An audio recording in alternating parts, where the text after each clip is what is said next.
कि भक्तजनों, आज मैं आपको गंगा जी कैसे धरती पर आई थी इसकी कथा सुनाऊंगी।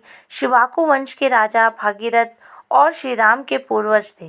राजा भागीरथ की दो रानियां थी, केशनी और सुमिति।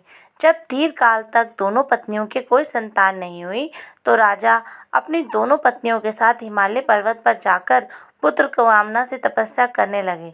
तब ब्रह्मा जी के पुत्र भृगु ने उन्हें आशीर्वाद दिया और एक रानी के 60,000 पुत्र प्राप्त अभिमानी पुत्र प्राप्त होंगे तो दूसरी रानी के एक वंशधारी पुत्र प्राप्त होगा।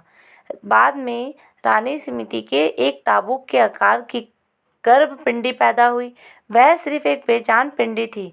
राजा सगर ने निराश होकर उसे फेंकने की कोशिश की। तब आकाशवाणी हुई, सावधान राजा, इस ताबूक में 60,000 बीज हैं।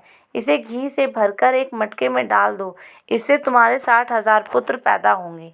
तब राजा सगर ने ऐसा ही किया। जब राजा सगर ने अश्वमेध यज्ञ किया तो उन्होंने अपने 60,000 पुत्र को उस घोड़े की सुरक्षा में निमित्त कर दिया। देवराज इंद्र ने उस घोड़े को छल पूर्वक कपिल मुनि के आश्रम में बांध दिया। राजा सगर ने 60,000 पुत्र ने उस घोड़े को ढूंढते हुए जब कपिल मुनि के आश्रम में पहुंचे तो उन्हें लगा कि मुनि ने यह अश्व का घोड़ा चुराया है। यह सोचकर उन्होंने कपिल मुनि का अपमान किया। ध्यान मगन कपिल मुनि ने जैसे ही अपनी आँख खोली तो राजा सगर के 60,000 पुत्र भस्म हो गए। उसके बाद उनके दूसरी पत्नी से दूसरे पुत्र थे आयुष्मान। वह महाराज सगर के पुत्र थे।